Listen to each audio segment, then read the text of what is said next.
नमस्कार, स्वागत आहे आपलं फूड लाईफ मराठीमध्ये. आज आपण आढावा घेणार आहोत सोशल मीडियावर सध्या खूप असं प्रसिद्ध असलेला आपला सातबारा हॉटेल. सातबारा हॉटेल सध्या खूप नाव गाजत आहे. या हॉटेलचं सोशल मीडियावरून खूप अशा कमेंट्स ह्या हॉटेलसाठी आहेत. खूप चांगल्या कमेंट्स ह्या हॉटेलसाठी आहेत आणि खूप प्रसिद्ध झालेलं आहे. तर मग आपणसुद्धा इथे जाऊयात आणि इथला आढावा घेऊयात. इथलं फूड कसं आहे, इथलं जेवण कसं आहे, नॉनव्हेज जेवण खास असं इथलं प्रसिद्ध आहे.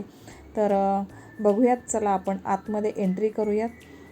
फिरायला गेलो होतो तेव्हा सातबारामध्ये जाण्याचा योग आला आणि पुणे मुंबई जुना हायवे जो आहे तो एकविरा देवीचं जे मंदिर आहे ते इथून फक्त 11 ते 12 किलोमीटर आहे. आपण जर एकविरेला जात असाल तर नक्कीच सातबाराचा आनंद जेवणाचा तुम्ही घेऊ शकता. आतमध्ये एंटर केल्यानंतर बघूयात आपण आधी काय काय आहे आणि त्यानंतर जेवणाचा आस्वाद घेणार आहोत. इथे मस्त अशी बैलगाडी लावलेली आहे. अगदी ग्रामीण भागामध्ये जसं चित्र असतं तसं सर्व काही इथे बघायला मिळतं. अगदी पारंपरिक आणि अशा मस्त पितळी तांब्यांच्या भांड्यापासून तर चुलीवरच्या भांड्यांपर्यंत सर्व प्रकारचे भांडी किंवा ग्रामीण भागात आधीचं जीवन कसं होतं ह्या सर्व गोष्टी इथे आपल्याला बघायला मिळतात. खूप साऱ्या टिप्स आणि इन्स्ट्रक्शन इथे होत्या आणि एंट्रीलाच काउंटरवरती सुद्धा पितळ आणि तांब्याची भांडी लावलेली होती आणि खूप छान पद्धतीने अशी सजवलेली होती. मस्त लोणच्याची बरणी आहे, तांब्या आहेत, छोट्या छोट्या वाट्या आहेत, डबे आहेत, हांडे, जातं, पाटा सर्व काही गोष्टी इथे बघायला मिळाल्या. खूप सुंदर वाटलं.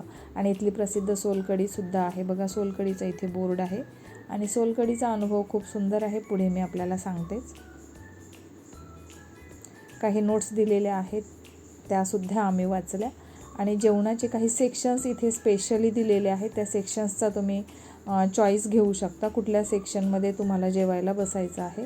2-3 प्रकारचे इथे सेक्शन आहे. समोरच मध्य भागामध्ये किचन आहे यांचं, स्वयंपाकघर, आणि तिथे चुलीवर सर्व स्वयंपाक बनवला जातो आणि सगळीकडे कंदील असे लावलेले आहेत, टोपल्या लावलेल्या आहेत. म्हणजे अगदी पहिले जसं ग्रामीण भागातलं जीवन असायचं तसं सर्व काही इथे लावलेलं आहे. खूप छान असं नक्षीकाम केलेलं आहे. पेंटिंग्स खूप सुंदर सुंदर आहेत. आणि हॉटेल सातबारा कोल्हापुरी चवीचा उतारा, शाखा आहे लोणावळा. आणि काही असे छानसं असं लिहिलेलं होतं तिथे. भाकरी कुस्करूनच खायची, कुस्करून खाताना ताटाला वटका न लावायचा, इसरायचं नाही, काळा रस्सा भुरका मारूनच प्यायचा, काळा रस्सा लई तिखट लागला तर पिवळा रस्सा प्यायचा, असं काहीतरी तिथे छानसं लिहिलेलं होतं. आपण आता आतमध्ये एंटर करणार आहोत आणि हा विभाग आहे पंगत विभाग. म्हणजेच की इथे खाली घोंगडी टाकलेली असते आणि एका लाईनीत आपण इथे जेवायला बसू शकतो. त्यानंतर दुसरा विभाग आहे स्वयंपाकघर आहे त्याच्या बाजूला. त्यानंतर आणखी जेवणाचा विभाग आहे दुसरीकडे. तर पंक्तीत जसं एका लाईनीत जेवायला बसलो तसं तिथे तुम्ही ताट खाली घेऊन जमिनीवर बसून घोंगडीवरती बसून जेवणाचा आस्वाद घेऊ शकता. ह्या सेक्शनमध्ये गेल्यानंतर बाहेर चप्पल तुम्हाला दिसत असतील. आतमध्ये भरपूर गर्दी आहे आणि सगळीजणं नॉनव्हेज कोणी व्हेजचा असा आनंद इथे घेत होते आणि भरपूर अशी गर्दी आहे. भरपूर येणे जाणे लोकांचे कंटिन्युअसली चालू असतं. आतमध्ये आपण एंटर करूयात. इथे अशा प्रकारे कट्टा जो असतो तो कट्ट्यासारखा इथे टेबल आहे आणि बसण्यासाठी सुद्धा कट्ट्याचाच वापर केलेला आहे. कुठल्याही प्रकारच्या टेबल खुर्च्या इथे नाही आहेत. आणि ही जुन्या काळातली भांडी आहेत, काही ॲल्युमिनियमची, काही पत्र्याची असावी. वरती कौलारू छप्पर आहे आणि छान असं मातीच्या घरासारखा या हॉटेलला लुक आलेला आहे. खूप सुंदर असं प्रसन्न वाटतं, काहीतरी वेगळं. रोजच्या बिझी शेड्यूलमधून जर आपल्याला कधी कधी विसाव्याची गरज असते तर आणि जेवणाचा आनंदसुद्धा घ्यायचा असेल तर नक्की सातबाराला भेट देऊ शकता. आणि सोशल मीडियावर सध्या खूप गाजत असलेला हॉटेल सातबारा म्हटलं आपण हे आस्वाद घ्यावा, आपण हे जाऊन बघावं. तर नक्कीच एकदा असाच जाण्याचा योग आला. खूप छान असं चित्र रंगवलेलं आहे भिंतीवरती, बघू शकता तुम्ही.